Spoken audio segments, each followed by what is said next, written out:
ओम परमात्मने नमः। ओम पूर्णमदः पूर्णमिदं पूर्णात् पूर्णमुदच्यते पूर्णस्य पूर्णमादाय पूर्णमेवावशिष्यते। वसुदेवसुतं देवं कंसचाणूरमर्दनं देवकी परमानन्दं कृष्णं वन्दे जगद्गुरुम्।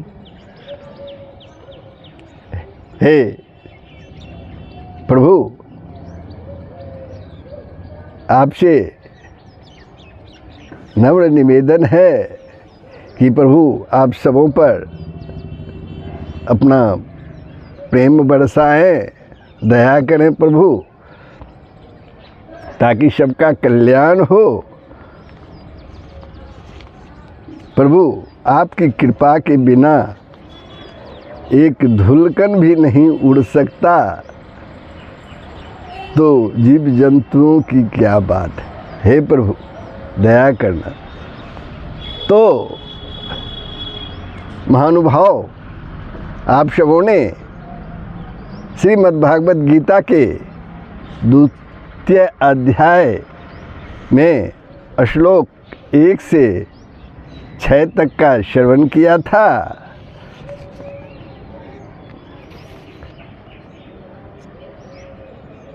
अर्जुन द्वारा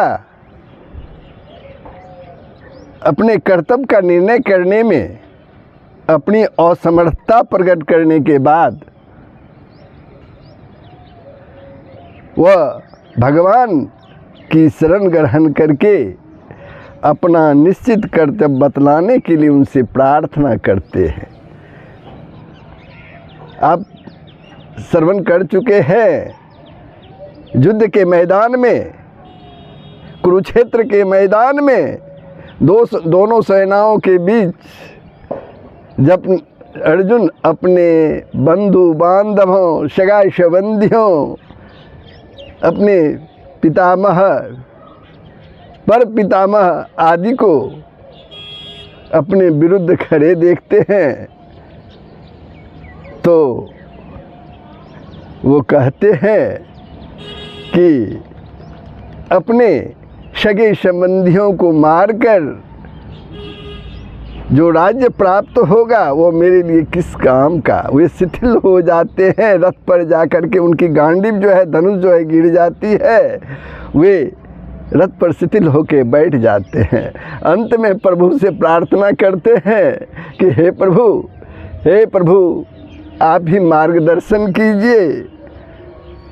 ये प्रभु की शरण, भगवान कृष्ण की शरण में चले जाते हैं और कहते हैं, प्रार्थना करते हैं, हे प्रभु आप ही मार्गदर्शन कर सकते हैं। आप निश्चित कर्तव्य बतलाने के लिए वे बार बार उनसे प्रार्थना करते हैं। ये श्लोक 6 तक की बात है। अब आगे जो 7वां श्लोक है वो इसी पर है। आप लोग ध्यानपूर्वक श्रवण करेंगे। लेकिन प्रभु श्लोक प्रारंभ हो,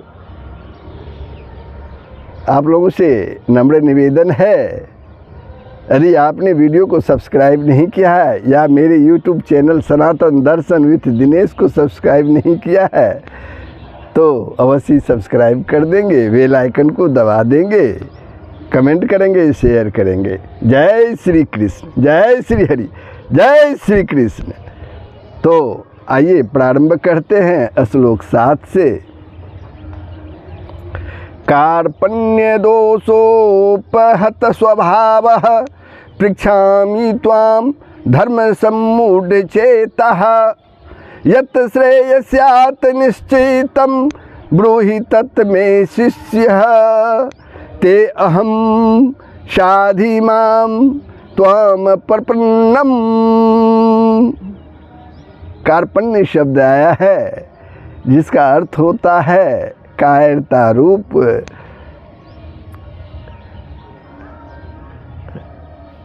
इस श्लोक का क्या अर्थ है?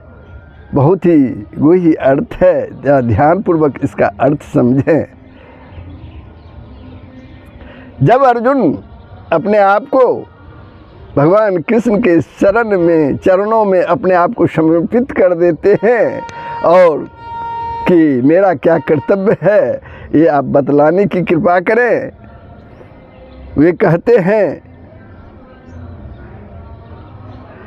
अर्जुन कहते हैं, कायरता रूप दोष से उपहत हुए स्वभाव वाला तथा धर्म के विषय में मोहित चित्त हुआ मैं आपसे पूछता हूँ कि जो साधन निश्चित कल्याणकारक हो, जो साधन निश्चित ही कल्याणकारक हो वह मेरे लिए कहिए प्रभु, क्योंकि मैं आपका शिष्य हूँ। अर्जुन कहते हैं वह मेरे लिए कहिए प्रभु, क्योंकि मैं आपका शिष्य हूँ, इसलिए आपके शरण हुए मुझको शिक्षा दीजिए प्रभु। अर्जुन बार बार प्रभु श्री कृष्ण से प्रार्थना करते हैं। यहाँ पर एक शब्द आया है धर्म सम्मूढ़ चेता। अर्जुन ने अपने आप को धर्म सम्मूढ़ चेता क्यों कहा, इसके विषय में इसका क्या भाव है कहने का, इसके बारे में जानना भी आवश्यक है। तो आप लोग ध्यानपूर्वक इसका श्रवण कीजिए। धर्म अधर्म या कर्तव्य और कर्तव्य का यथार्थ निर्णय करने में जिसका अंतःकरण सर्वथा असमर्थ हो गया हो, धर्म अधर्म का, कर्तव्य और कर्तव्य का सही निर्णय करने में जिसका अंतःकरण असमर्थ हो गया हो, उसे धर्म सम्मूढ़ चेता कहते हैं। धर्म सम्मूढ़ चेता कहते हैं। यही अर्जुन के साथ हुआ। अर्जुन का चित्त इस समय भयानक धर्म संकट में पड़ा हुआ है। वे एक ओर प्रजापालन, छात्र धर्म, स्वत्व संरक्षण आदि की दृष्टि से युद्ध को धर्म समझकर उसमें लगना उचित समझते हैं, धर्म को उचित समझकर उसमें लगना उचित समझते हैं, और दूसरी ओर उनके चित्त की वर्तमान कार्पण्य वृत्ति के बारे में भी स्पष्ट आगे मैं करूँगा, जो गीता में दिया हुआ है, श्रीमद् भगवद गीता में दिया हुआ है, कृपण कितने प्रकार के होते हैं। तो कार्पण वृत्ति युद्ध के नाना प्रकार के भयानक परिणाम दिखाकर उन्हें भिक्षावृत्ति, संन्यास और वनवास की ओर प्रवृत्त करना चाहती है। चित्त इतना करुणाविष्ट है, मन इतना करुणा से भर गया है कि वह बुद्धि को किसी निर्णय पर पहुँचने ही नहीं देता। वह बुद्धि को किसी निर्णय पर पहुँचने ही नहीं देता है। इसी से अपने आप को किंग कर्तव्य विबुद्ध पाकर अर्जुन ऐसा कहते हैं, अपने आप को धर्म सम्मूढ़ चेता कहते हैं। अब एक शब्द आया है कार्पण्य वृत्ति। कार्पण्य वृत्ति क्या है, इसका क्या अर्थ है? कार्पण्य वृत्ति का मुख्य अर्थ है कृपण, कंजूस। और अर्जुन ने जो अपने आप को उद्धत स्वभाव कहा है, उसका भी उसको भी समझना जरूरी है। देखिए, कृपण शब्द विभिन्न अर्थों में व्यवहार में लाया जाता है। पहला अर्थ है जिसके पास पर्याप्त धन है, परंतु जिसकी धन में इतनी प्रबल आसक्ति और लोभ है कि जो दान और भोगादि के न्याय संगत और उपयुक्त अवसरों पर भी एक पैसा खर्च नहीं करना चाहता, न्याय संगत और उपयुक्त अवसरों पर, उस कंजूस को कृपण कहते हैं। उस कंजूस को कृपण कहते हैं। दूसरा, मनुष्य जीवन का शास्त्र सम्मत और संत द्वारा अनुमोदित प्रधान लक्ष्य है भगवान के तत्व को जानकर उन्हें प्राप्त कर लेना। भगवान के तत्व को जानकर उन्हें प्राप्त कर लेना। जो मनुष्य इस लक्ष्य को भुलाकर विषय भोगों में ही अपना जीवन खो देता है, उस मूर्ख को ही कृपण कहते हैं। उस मूर्ख को भी कृपण कहते हैं। भगवान ने भी भोगेश्वर में आसक्त फल की वासना वाले मनुष्यों को कृपण कहा है। कृपणा फले हतभः। तीसरा, सामान्य दीन स्वभाव का वाचक भी कृपण शब्द है। यह अर्जुन में जो कृपण का जो कार्पण्य है वह न तो लोभ जनित कंजूसी है और न भोगासक्ति रूप कृपणता ही है, क्योंकि अर्जुन स्वभाव से ही अत्यंत उदार, दानी और इंद्रिय विजयी पुरुष है। यहाँ भी ये स्पष्ट शब्दों में कहते हैं, मुझे अपने लिए विजय, राज्य या सुख की आकांक्षा नहीं है। अर्जुन स्पष्ट शब्दों से कहते हैं, मुझे अपने लिए विजय, राज्य या सुख की आकांक्षा नहीं है। जिनके लिए वे वस्तुएं अपेक्षित हैं, वे सब आत्मीय जन तो यहाँ मरने के लिए खड़े हैं। इस पृथ्वी की बात ही क्या, मैं तीनों लोकों के राज्य के लिए भी दुर्योधन आदि को नहीं मारना चाहता। तीनों लोगों के राज्य के लिए भी मैं दुर्योधन आदि को नहीं मारना चाहता। समस्त भूमंडल का निष्कटंक राज्य, पूरे भूमंडल का निष्कटंक राज्य और देवताओं का आधिपत्य भी मुझे शोक रहित नहीं कर सकते। जो इतना त्याग करने के लिए तैयार है, वह कंजूस या भोगासक्ति नहीं हो सकता।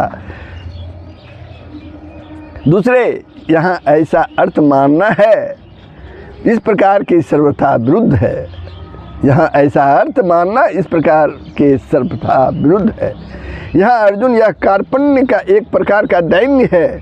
यहाँ अर्जुन का यह कार्पण्य या कंजूसी कहिए एक प्रकार का दैन्य है, जो करुणायुक्त कायरता और शोक के रूप में प्रकट हो रहा है।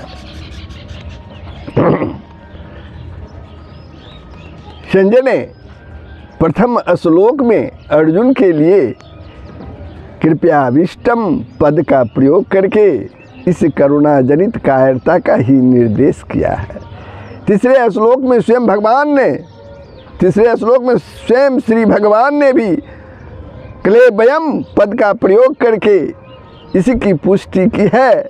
अतः यही प्रतीत होता है कि अर्जुन का यह कार्पण्य बंधुनाश की आशंका से उत्पन्न करुणायुक्त कायरता है। अर्जुन आदर्श क्षत्रिय है, स्वभाव ही शूरवीर है।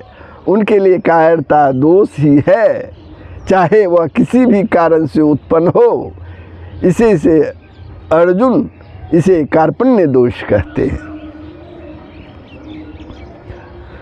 इस कार्पण्य दोष से अर्जुन का अतुलनीय शौर्य, वीर्य, धैर्य, चातुर्य, साहस और पराक्रम आदि से संपन्न क्षत्रिय स्वभाव नष्ट सा हो गया है। इसी से उनके अंग शिथिल हो रहे हैं, मुख सूख रहा है, अंग कांप रहे हैं, शरीर में जलन सी हो रही है और मन भ्रमित सा हो रहा है। करुणायुक्त कायरता के आवेश से अर्जुन अपने में इन स्वभाव विरुद्ध लक्षणों को देखकर ही कहते हैं कि मैं कार्पण्य दोष से उपहत स्वभाव का हो गया हूँ। तो अर्जुन अपने आप को पूर्ण रूप से भगवान श्री कृष्ण के शरण ले चुके हैं और उनसे निवेदन कर रहे हैं कि हे प्रभु, जो भी साधन निश्चित कल्याण कारक हो वह मेरे लिए कहिए, क्योंकि मैं आपका शिष्य हूँ। इसलिए आपके शरण हुए मुझको शिक्षा दीजिए। मैं आपका शरण में हूँ, आप मुझे शिक्षा दीजिए।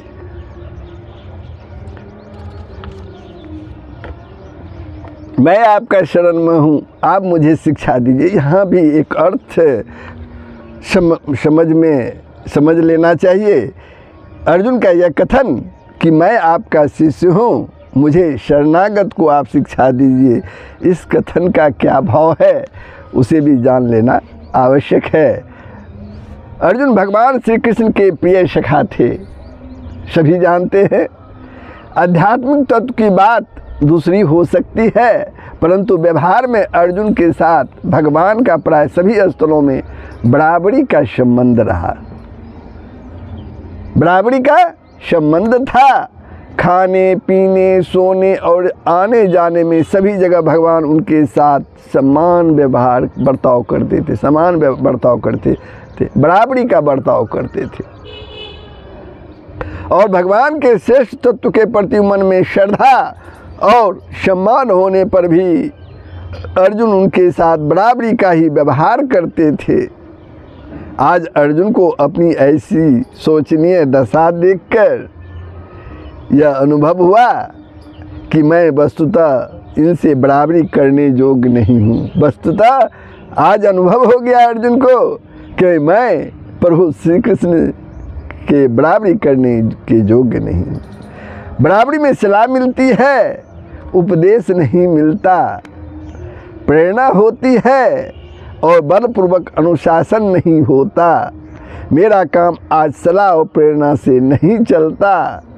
मुझे तो गुरु की आवश्यकता है जो उपदेश करे और बलपूर्वक अनुशासन करके श्रेष्ठ के मार्ग पर लगा दे मुझे, तथा मेरे शोक मोह को सर्वथा नष्ट करके मुझे परम कल्याण की प्राप्ति करवा दे। और श्री कृष्ण से बढ़कर गुरु मुझे कौन मिल सकता है? अर्जुन कहते हैं श्री कृष्ण से बढ़कर गुरु मुझे कौन मिल सकता है? परंतु गुरु की उपदेशामृत धारा तभी बरसती है। गुरु की उपदेशामृत धारा तभी बरसती है जब शिष्य रूपी क्षेत्र उसे ग्रहण करने के लिए प्रस्तुत होता है। यहाँ बहुत ही सटीक वाक्य है। गुरु की उपदेशामृत धारा तभी बरसती है जब शिष्य रूपी क्षेत्र उसे ग्रहण करने के लिए प्रस्तुत होता है। इसलिए अर्जुन कहते हैं भगवान मैं आपका शिष्य हूँ, भगवान मैं आपका शिष्य हूँ, मेरा मार्गदर्शन कीजिए। अब यहाँ पर आता है शिष्यों के भी कई प्रकार होते हैं, जरा उनके बारे में ही जान लें। जो शिष्य उपदेश तो गुरु से ग्रहण करते हैं परंतु अपने पुरुषार्थ का अहंकार रखते हैं। उपदेश तो गुरु से ग्रहण करते हैं लेकिन अपने अहंकार यानी पुरुषार्थ का अहंकार रखते हैं या अपने सद्गुरु को छोड़कर दूसरों पर भरोसा रखते हैं। वे गुरु कृपा का यथार्थ लाभ नहीं उठा सकते। वे गुरु कृपा का यथार्थ लाभ नहीं उठा सकते। अर्जुन इसलिए शिष्यत्व के साथ ही अपने को अनन्य शरणत्व की भावना करके कहते हैं कि हे भगवान मैं केवल शिष्य ही नहीं, मैं केवल आपका शिष्य ही नहीं हूँ, आपके शरण में भी हूँ। प्रपन्न शब्द का अर्थात है भगवान को अत्यंत समर्थ और परम श्रेष्ठ समझकर, भगवान को अत्यंत समर्थ है और परम श्रेष्ठ समझकर उनके प्रति अपने को समर्पित कर देना, अपने को समर्पण कर देना। इसी का नाम शरणागति, आत्मनिक्षेप या आत्मसमर्पण है। इसी का नाम शरणागति, आत्मनिक्षेप या आत्मसमर्पण है। भगवान सर्वशक्तिमान, सर्वज्ञ, सर्वांतर्यामी, अनंत गुणों के अपार समुद्र, सर्वाधिपति, ऐश्वर्य, माधुर्य, धर्म, शौर्य, ज्ञान, वैराग्य आदि के अनंत आकार, क्लेश, कर्म, संशय और भ्रमादि का सर्वत्र नाश करने वाले परम प्रेमी, परम सुहृदय, परम आत्मीय, परम गुरु और परम परमेश्वर है और परम परमेश्वर है, ऐसा विश्वास करके अपने को समर्था, अपने को सर्वथा निराश्रय, निरवलंब, निर्बुद्धि, निर्बल और निस्वत्व मानकर उन्हीं के आश्रय, अवलंब, ज्ञान, शक्ति, सत्व और अतुलनीय शरणागत वत्सलता का दृढ़ और अनन्य भरोसा करके अपने को सब प्रकार से सदा के लिए उन्हीं के चरणों पर निछावर कर देना और निर्मेष नेत्रों से उनके मनोयनाभिराम मुखचंद्र की ओर निहारते रहने की तथा जड़ कठपुतली की भांति नित्य निरंतर उनके संकेत पर नाचते रहने की एकमात्र लालसा से उनका अनन्य चिंतन करना ही भगवान के प्रपन्न होना है, भगवान के प्रपन्न होना है। अर्जुन चाहते हैं कि मैं इसी प्रकार भगवान के शरण में हो जाऊं, और इसी भावना से भावित होकर वे कहते हैं, भगवान मैं आपका शिष्य हूँ और आपके शरण हूँ, आप मुझे शिक्षा दीजिए, आप मुझे शिक्षा दीजिए। तो इस प्रकार अर्जुन जो है भगवान कृष्ण के शरण में अपने आप को समर्पित कर देते हैं हर तरह से। इस प्रकार शिक्षा देने के लिए भगवान से प्रार्थना करके जब अर्जुन उस प्रार्थना का हेतु बतलाते हुए, उस प्रार्थना का कारण बतलाते हुए अपने विचारों को प्रकट करते हैं, अपने मनोभावों को, अपने विचारों को वे प्रकट करते हैं, वो श्लोक 8 में है, जिसे ध्यानपूर्वक आप श्रवण कीजिए। न ही प्रपश्यामि न ही प्रपश्यामि मम अपनुदात यत् शोकम उक्षोषणम इंद्रियाणाम अवाप्य भूमो असपतनम रिद्धम राज्यम सुराणाम अपि च आधिपत्यम। क्योंकि भूमि में निष्कंटक धन धान्य संपन्न राज्य को और देवताओं के स्वामी पने को प्राप्त होकर भी मैं उस उपाय को नहीं देखता हूँ जो मेरी इंद्रियों के सुखाने वाले शौक को दूर कर सके। इंद्रियों को सुखाने वाले शौक को दूर कर सकते हैं। अर्जुन कहते हैं क्योंकि भूमि में निष्कंटक धन धान्य संपन्न राज्य को और देवताओं के स्वामी पने को प्राप्त होकर भी मैं उस उपाय को नहीं देखता हूँ जो मेरे इंद्रियों को सुखाने वाले शौक को दूर कर सके। अब आता है इस श्लोक में अर्जुन के कथन का ये क्या भाव है।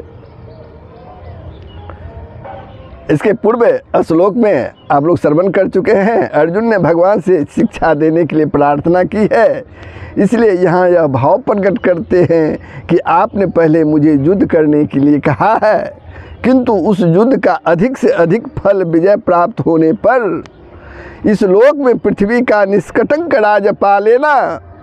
और विचार करने पर यह बात मालूम होती है कि इस पृथ्वी के राज्य की तो बात ही क्या, यदि मुझे देवताओं का आधिपत्य भी मिल जाए तो भी वह भी मेरे लिए इस इंद्रियों को सुखा देने वाले शौक को दूर करने में समर्थ नहीं है। अतः मुझे कोई ऐसा निश्चित उपाय बतलाइए। अर्जुन कहते हैं अतः मुझे ऐसा कोई निश्चित उपाय बतलाएं जो मेरी इंद्रियों को सुखाने वाले शौक को दूर करके मुझे सदा के लिए सुखी बना दे। इसके बाद अर्जुन ने क्या किया यह बतलाया जाता है। अब संजय बोलते हैं, संजय उवाच एवं उक्त्वा ऋषिकेशं गुंडाकेशः परन्तप न योत्से इति गोविंदम मुक्त्वा तृषिं भववः। एवं उक्त्वा ऋषिकेशं गुंडाकेशः परन्तप न योत्से इति गोविंदम उक्त्वा तृषिं बभूवः। संजय बोले धृतराष्ट्र से, हे राजन, निद्रा को जीतने वाले अर्जुन, संजय धृतराष्ट्र महाराज धृतराष्ट्र को बतला रहे हैं अर्जुन के बारे में। हे राजन, निद्रा को जीतने वाले अर्जुन अंतर्यामी श्री कृष्ण महाराज के प्रति इस प्रकार कहकर फिर श्री गोविंद भगवान से युद्ध नहीं करूँगा, यह स्पष्ट कहकर चुप हो गए।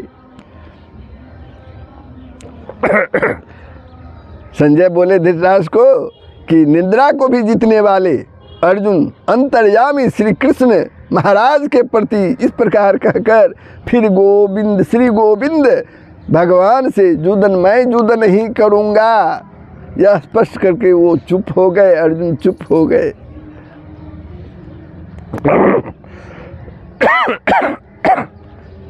यहाँ गोविंद शब्द आया है, इसका क्या अर्थ है ये भी जानना जरूरी है। उसका भाव क्या है ये समझना जरूरी है। गोविंद, हम लोग तो कहते हैं हरे मुरारी हरे गोविंद कहते हैं, लेकिन इसका अर्थ क्या है। गोवीर वे दब्बाक्ये विर्धते लभ्यते इति गोविंदः। इस व्युत्पत्ति के कारण, इस व्युत्पत्ति के अनुसार वेदवाणी के द्वारा भगवान के स्वरूप की उपलब्धि होती है, भगवान के स्वरूप की उपलब्धि होती है, इसलिए उनका नाम गोविंद है। गीता में भी कहा है, वेदश्च सर्वैरभवमिं वेदः, संपूर्ण वेदों के द्वारा जानने योग्य मैं ही हूँ, संपूर्ण वेदों के द्वारा जानने योग्य मैं ही हूँ। इस प्रकार अर्जुन के चुप हो जाने पर भगवान श्री कृष्ण ने क्या किया, इस जिज्ञासा पर संजय कहते हैं धृतराष्ट्र से, तम उवाच ऋषिकेश परहसन इव भारत, सैन्यो उभयो मध्ये विसीदन्तम इदं वचः। हे भरतवंशी धृतराष्ट्र, संजय कहते हैं, हे भरतवंशी धृतराष्ट्र, अंतर्यामी श्री कृष्ण महाराज दोनों सेनाओं के बीच में शोक करते हुए उस अर्जुन को हंसते हुए से ये वचन बोले। क्या ये वचन बोले? संजय धृतराष्ट्र से कहते हैं, हे भरतवंशी धृतराष्ट्र, अंतर्यामी श्री कृष्ण महाराज दोनों सेनाओं के बीच में शोक करते हुए उस अर्जुन को हंसते हुए यह वचन बोले। क्या वचन बोले? अस्योच्यान अंतवशोचः त्वं प्रज्ञावादां च भाषा से गतासुन अवगतासुन च न अनुशोचन्ति पंडिता। भगवान जो वचन बोले वो संजय धृतराष्ट्र को बतला रहे हैं, वही श्लोक है। अशोच्यान अन्वशोचः त्वं प्रज्ञावादां च भाषा से गतासुन अगतासुन च न अनुशोचन्ति पंडिताः। श्री भगवान बोले, हे अर्जुन, तू न शोक करने योग्य मनुष्यों के लिए शोक करता है, तू न शोक करने योग्य मनुष्यों के लिए शोक करता है और पंडितों के से वचनों को कहता है, परंतु जिनके प्राण चले गए हैं उनके लिए और जिनके प्राण नहीं गए हैं उनके लिए भी पंडित जन जो है शोक नहीं करते, उनके लिए भी पंडित जन विद्वान संत जन शोक नहीं करते। यहाँ पर ये भाव आता है कि अर्जुन के कौन से वचन को लक्ष्य करके भगवान ने यह बात कही है।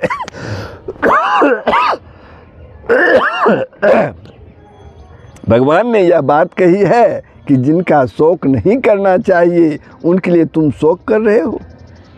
जिनका शोक नहीं करना चाहिए उनके लिए तुम शोक कर रहे हो। दोनों सेनाओं में अपने चाचा, ताऊ, बांधव और आचार्य आदि को देखते ही उनके नाश की आशंका से विषाद करते हुए अर्जुन ने जो प्रथम अध्याय के 28वें, 29वें और 30वें श्लोक में अपनी स्थिति का वर्णन किया है, 45वें श्लोक में युद्ध के लिए तैयार होने की क्रिया पर शोक प्रकट किया है और 47वें श्लोक में जो संजय ने उनकी स्थिति का वर्णन किया है, उनको लक्ष्य करके यहाँ भगवान ने यह बात कही है कि जिनके लिए शोक नहीं करना चाहिए, जिनके लिए शोक नहीं करना चाहिए उनके लिए तुम शोक कर रहे हो। जिनके लिए शोक नहीं करना चाहिए उनके लिए तुम शोक कर रहे हो। यहीं से भगवान के उपदेश का उपक्रम शुरू होता है, जिसका उपसंहार श्लोक 18-66 में हुआ है, अध्याय 18 और श्लोक 66 में हुआ है। फिर अर्जुन के किन वचनों को लक्ष्य करके भगवान श्री कृष्ण ने यह कहा है कि तुम पंडितों को सरीखी बात करते हो। पहले अध्याय में 31वें से 44वें और दूसरे अध्याय में 4 से 6 श्लोक तक अर्जुन ने कुल के नाश से उत्पन्न होने वाले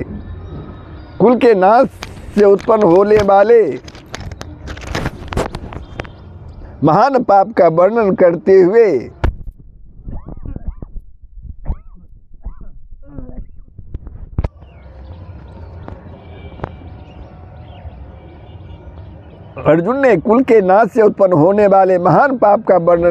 हुए अहंकार पूर्वक दुर्योधनादि की नीचता और अपनी धर्मज्ञता की बात कहकर अनेकों प्रकार की युक्तियों से युद्ध का अनौचित्य सिद्ध किया है। अर्जुन ने उन्हीं सब वचनों को लक्ष्य करके भगवान ने कहा है कि तुम पंडितों सरीखी बात करते हो। यहाँ गता सुन और अवगता सुन किनका वाचक है? उनके लिए पंडित जन शोक नहीं करते, इस कथन का क्या अभिप्राय है भगवान श्री कृष्ण के अनुसार? जिनके प्राण चले गए हो उनको गतासु और जिनके प्राण न गए हो उनको अगतासु कहते हैं। उनके लिए पंडित जन शोक नहीं करते, इस कथन से भगवान ने यह भाव दिखलाया है कि जिस प्रकार तुम अपने पिता और पितामह आदि मरकर परलोक में गए हुए पितरों के लिए चिंता कर रहे हैं, मरकर परलोक में गए हुए पितरों के लिए चिंता कर रहे हो कि युद्ध के परिणाम में हमारे कुल का नाश हो जाने पर वर्ण संकरता फैल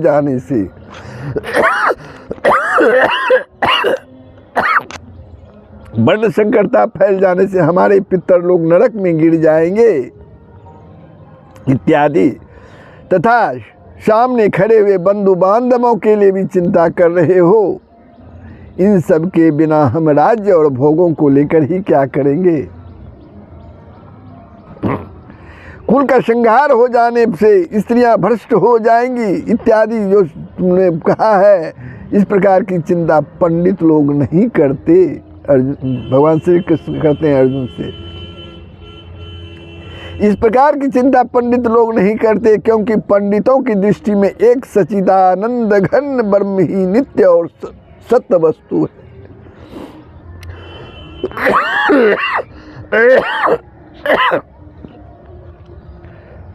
क्योंकि पंडितों की दृष्टि में एक सच्चिदानंद घन ब्रह्म ही नित्य और सत्य वस्तु है, इससे भिन्न कोई वस्तु ही नहीं। वही सबकी आत्मा है, उसका कभी किसी प्रकार से भी नाश नहीं हो सकता, और शरीर अनित्य है, यह रह नहीं सकता, तथा आत्मा और शरीर का संयोग वियोग व्यवहारिक दृष्टि से अनिवार्य होते हुए भी वास्तव में स्वप्न की भांति कल्पित है। फिर वे किसके लिए शौक करे, फिर वे किसके लिए शौक करे और क्यों करे? किंतु तुम शौक कर रहे हो, इसलिए जान पड़ता है कि तुम पंडित नहीं हो, केवल पंडितों की सी बातें कर रहे हो, भगवान श्री कृष्ण अर्जुन से कहता है। तो बंधुओं, प्रभु, मैं श्रीमद् भगवद गीता के प्रथम अध्याय के श्लोक 7 से 11 तक का जो है अर्जुन द्वारा भगवान श्री कृष्ण से अर्जुन भगवान श्री कृष्ण के शरण में जाते हैं और निश्चित कर्तव्य बतलाने की अनुरोध करते हैं। ये श्रवण किया आपने। अब आगे का श्रवण हम आगे करेंगे, तो हम श्लोक 11 पर विश्राम लेते हैं। आप लोगों ने श्रवण किया, कैसा लगा कमेंट के माध्यम से अवश्य बताएंगे। सबका कल्याण हो, पूरे विश्व का कल्याण हो, यही सनातन धर्म का मूल तत्व है। जय श्री हरि, जय श्री कृष्ण, जय श्री राम, जय श्री हरि।